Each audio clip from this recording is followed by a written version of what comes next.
prohibition. Let's speak with Baroness Claire Fox, independent peer and director at the Academy of Ideas. Afternoon to you, Claire. I mean, there are some things in life. Look, like yourself, I'm pro-free speech and I'm pro-protest. And in fact, I usually like a protest more when I disagree with it, because it reminds me that I live in a democracy, and that's fantastic. And if it takes place on College Green, that's also fantastic. The mother of all parliaments, and there's a protest. So when those oil people get out there giving it large and gluing their testicles to the pavement or whatever else they do, I'm kind of enamoured by that. They annoy me and all the rest of it, but I like the idea. What we're dealing with these protests that we've seen and saw almost every single week, I sense are in a kind of slightly different category. Do you see what I'm saying here? I think we're dealing with something more than just a point of disagreement. So, yeah, I understand the dilemma. I'm not bemused by these protests or enamoured in any way. And I think that some of the people that you've been talking to have rightly described them almost like as acts of aggression and intimidation. But I have a but, and it's a big but. It's a moral dilemma for me, though, which is I'm nervous about sacrificing part of our Western civilization's historic commitment to freedom, i.e. the right to protest, because I despise the people protesting.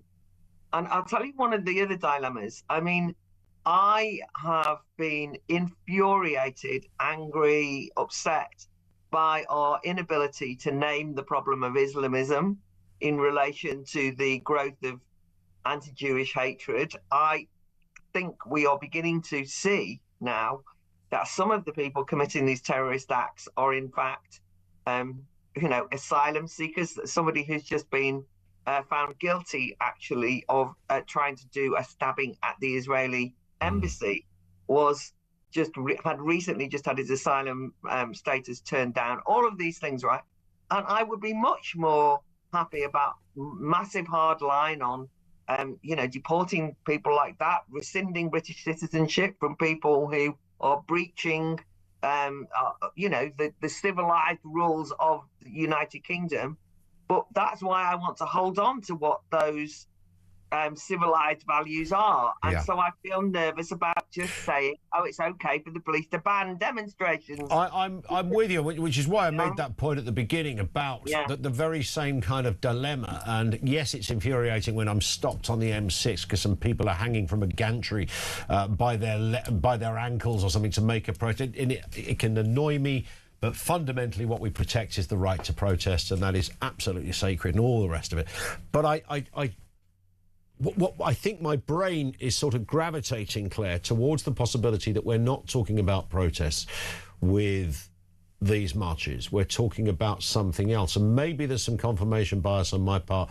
Maybe I'm trying to squeeze it into a different category to make it fit. I don't know. We're all guilty to some degree of this. But this seems very much to me something that is... it's curious. It's at odds with...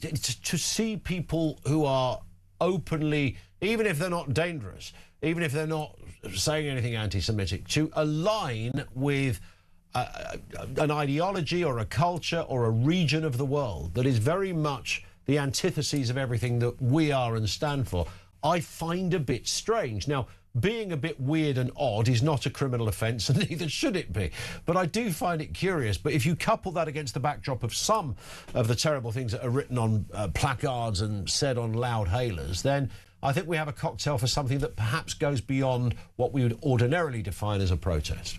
Yeah, no, I get all that, but they will have to use anti-protest laws, though.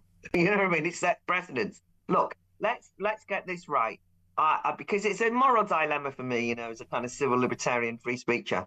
It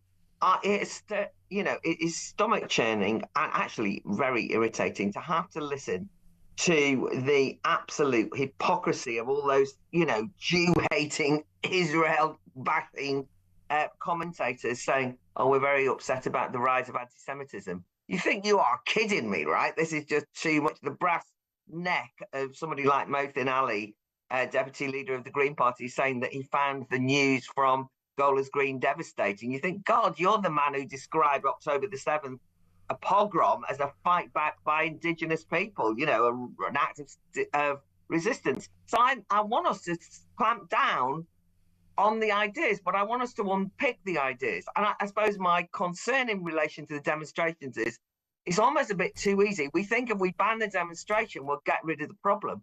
But actually, the problem goes much deeper. I mean, what do we do about the fact that we have a situation, every anti-racist in town, the government have not taken a lead on this. They won't name the problem. They won't talk about Islamism. They won't talk about the impact of Islamism via, of all things, critical social theory in universities of the oppressor state and all the rest of it. A lot of students actually have gone along with this stuff. British students go along with this absolute notion that Israel deserves everything it gets, and anyone associated with Israel, i.e. Jewish people, even though they're not even from Israel necessarily, they can be called baby killers and genocidaires, and anything is fair game. It's a horrible atmosphere. Banning the demonstration won't tackle that. It arguably will turn them into some kind of free speech martyrs, and they'll make a fuss about it. Yeah, that's. I'm worried about trying to do easy things that then compromise our value system and not tackling the real problem. So one thing I thought was a really good idea, which I think Jonathan Friedland from The Guardian, not somebody I always agree with, as we said on the BBC the other day. He said, where are all the anti-racists, hope not hate, all these kind of stand up to racism people. We should be calling a national emergency demonstration of support for the Jewish people. They shouldn't be leading this, right? This should be something which the government is. Where are they? Because people don't consider anti-Semitism to be like the racism. It's an exception. It's given a pass.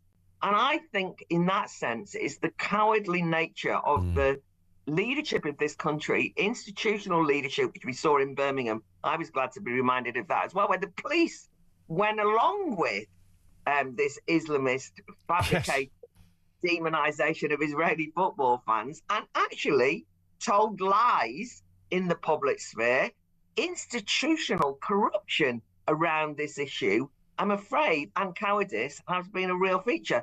So we can think that all we have to do is to ban a demonstration so we don't see and hear the real problem we've got, which is a deep-seated normalization of the hatred of the Jewish people.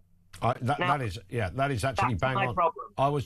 You're absolutely correct, and I was just going to add another sort of component to this as well, Claire. I was just thinking about this. There's a Unite the Kingdom march, rally, protest, gathering, whatever you want to call it, coming up. Some of those people on those sort of anti-Jewish, pro-Palestinian marches, however you want to call it, will probably be at a counter-protest against the Unite the Kingdom march. So you have this kind of curious Venn diagram doing weird things with free speech at the moment. That would be one of them. There are people who criticise Unite the Kingdom because they say they agree with the sentiment, but there are some people there that were maybe a little bit over the top in how they defined their views. Is that the same thing that we're dealing with that rally as we are with other rallies? Or is that always the case?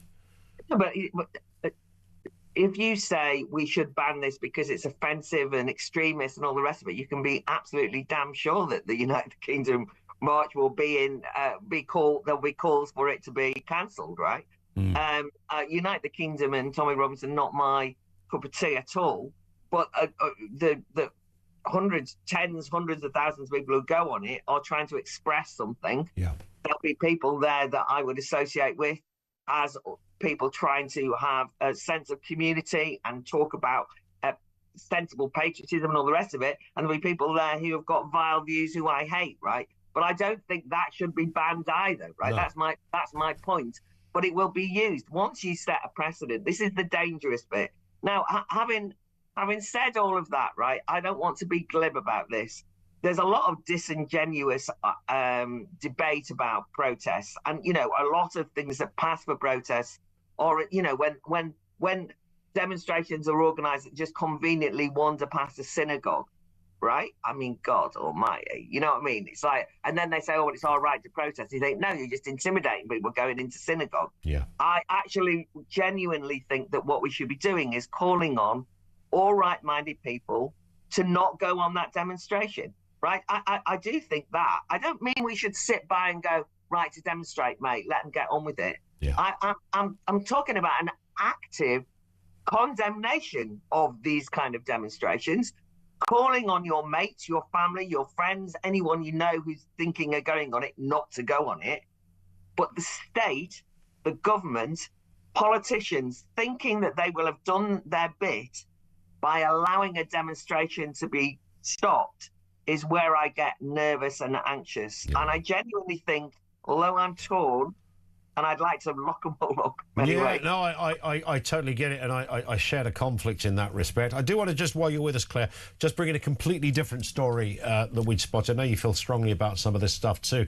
The University of Sussex has won its High Court appeal against a record fine that it was handed for its treatment of Professor Kathleen Stock, of course, the gender-critical academic. So the university started a legal challenge back in February following a penalty that was imposed on it of £585,000 by the Office for Students after Professor Stock was hounded from her post by transgender activists. What are you making of this? Well, it's a real step back for free speech, I can tell you that. I mean, it's a very complicated legal judgment, but effectively it renders the Higher Education Freedom of Speech Act, which was only passed a while ago, and in fact Bridget Phillipson did a damnedest to delay it and defang it. And this was one of the first, but eventually it came in, which was about guaranteeing free speech, anti-cancel culture atmosphere on campus, which of course academic freedom is central to any university that's going to encourage students to pursue critical thinking. And the hounding of Kathleen Stock, Professor Kathleen Stock, was a very well-known example. The University of Sussex really threw their member of staff under the bus. Yep. They deserved to have, whether it should have been 585,000, different question. But the university has spent more on this appeal than the fine. They were so determined to push their, their inclusivity. By the way, this is what it was about. They had material. They basically said course material must, quote, positively represent trans people and trans lives. That is an injunction for compelled speech, completely against academic freedom. Yeah. That was the basis on which the Office for Students took Sussex to court, find them in the first place. And now for the law courts to have, weighed in and said, no, they very narrowly prescribed why a university can be punished. So one of the lessons from this is even though I fought hard for that Higher Education Freedom of Speech Act, I did warn that the law is never sufficient to guarantee freedom. Maybe relates to what we've just been talking about. You need to build a free speech culture. You can try and you can have a law that bans censorship, and actually it backfires on you, because now what they're saying is, you were trying to ban our academic right to say what's in course materials, or our trans inclusive policies, or our EDI and all the rest of it. And so what we get left with is too many people relying on the law to solve big social, political and cultural problems.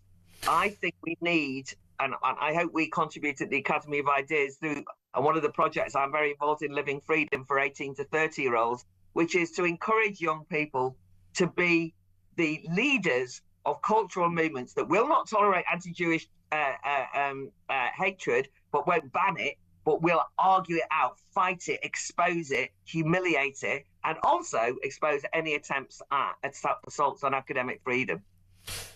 It's been brilliant. Claire, always lovely to speak. Some common sense stuff from Baroness Claire Fox. Thank you to her, independent peer and director at the Academy of Ideas.